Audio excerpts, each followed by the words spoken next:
Assalamu alaikum hettiyankoɓe biyankoɓe ayaw Piindi TV bisimilla mon e roɓɓindu jayndeli moɗon weltare min dañti kala saaha huccidde mon noon kadi min dañiri weltare oɗo subaka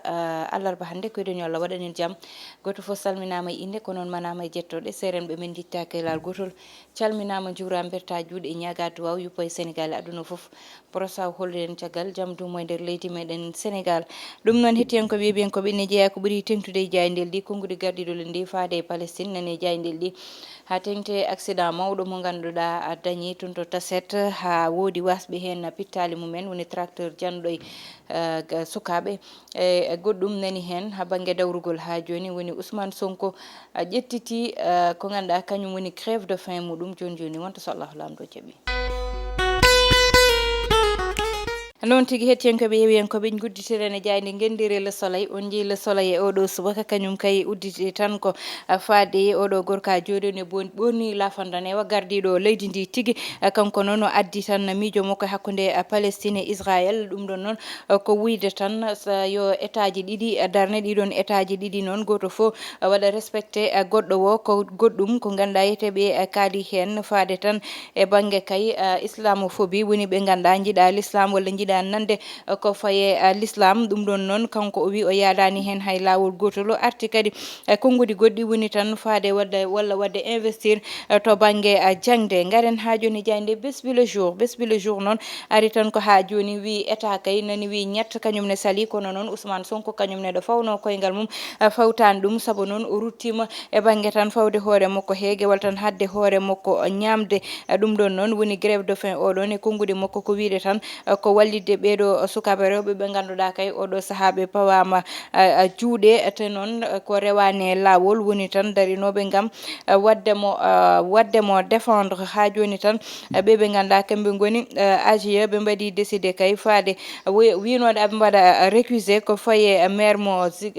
ganduɗa kanko woni président mo tribunal mo Ziguinchor ɗum ɗon noon ɓe mbi ɓe joƴƴini ɗum e leydi garen ha joni jayde quotidien le quotidien jayde quotidien noon e oɗo subaka kañum ari tan ko wiidi ko fayi kay e capanɗe temedde jeeɗiɗi e nogas jeenayyi e jangguinoɓe oɗo saaha kay ko ɓe ganduɗa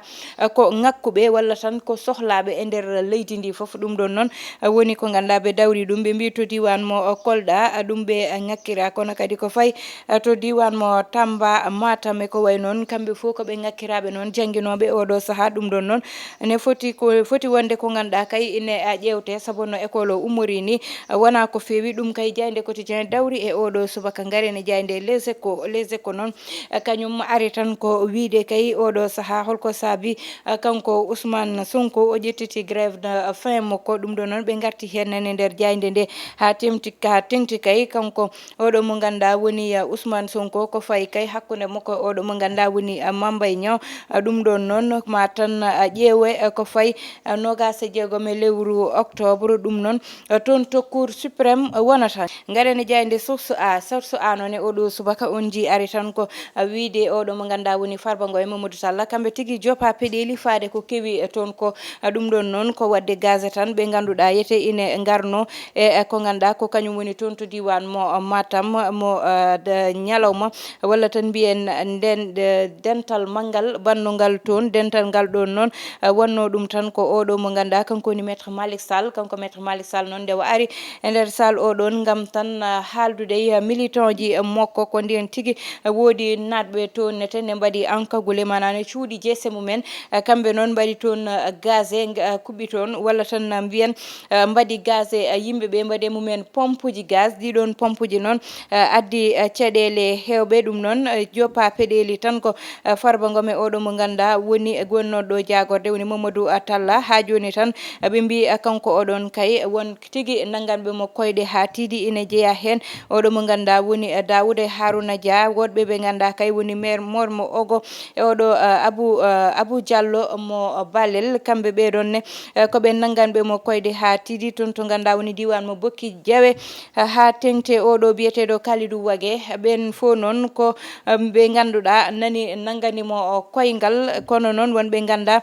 jirani noon ɓe garta ha joni gueɗe Ousmane Sonko ji jonde makko nde ha joni nder jayde source a ɓe mbi tan ko oɗo saha kay ko yëngu-yëngal tigi o addi woni dillinde ha dilla sabu o ruttima e grève de faim mo wonno garene jayde l'observateur noon oɗo subaka ari tan ko e ɓeydo o jogorde kaaleteɗo oɗo saha oɗon ɓeydo noon ene jogori faade e prix ji ɗiɗon prix ji noon ko yumman galle baba galleji tan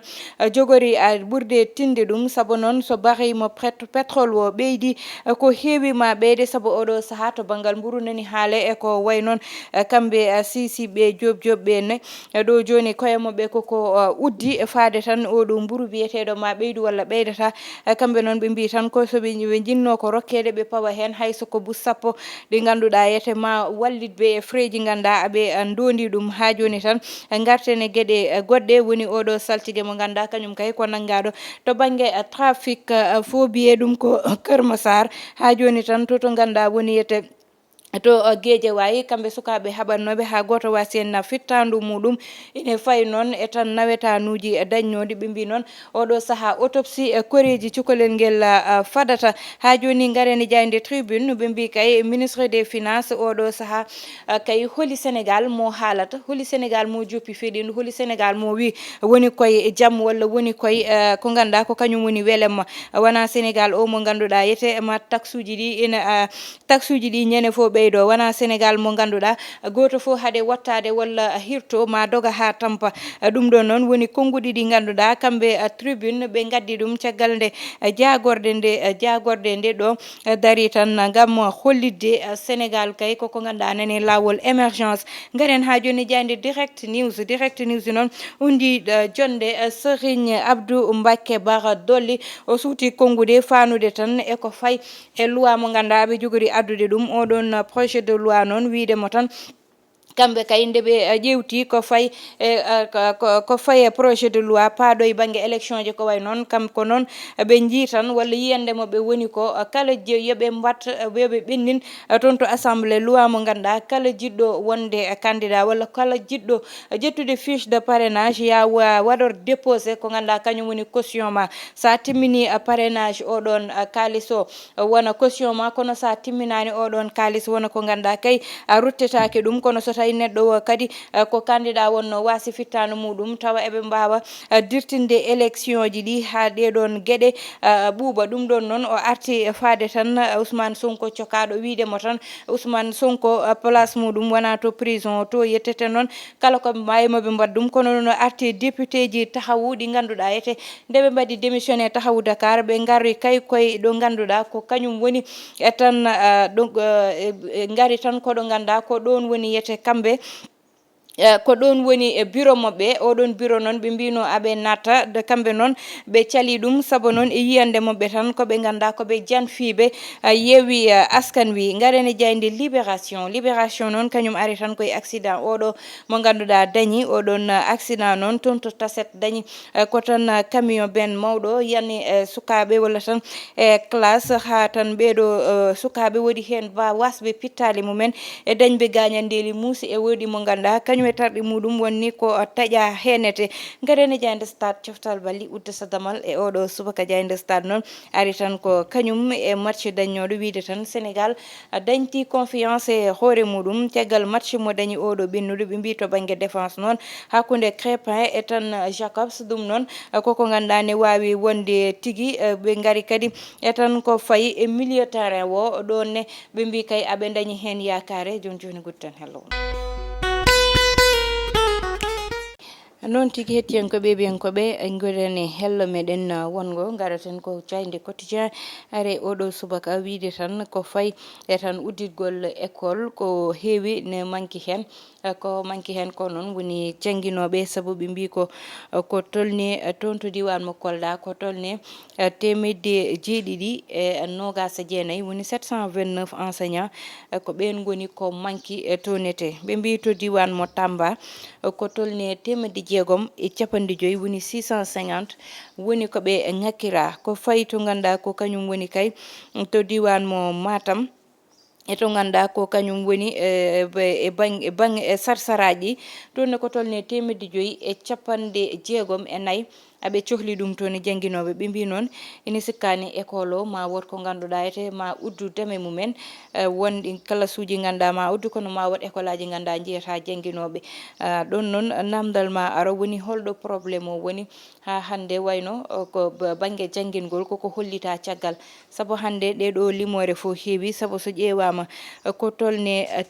temedde jeeɗiɗi ne haale temedde jeegom haale kadi ko tolne kadi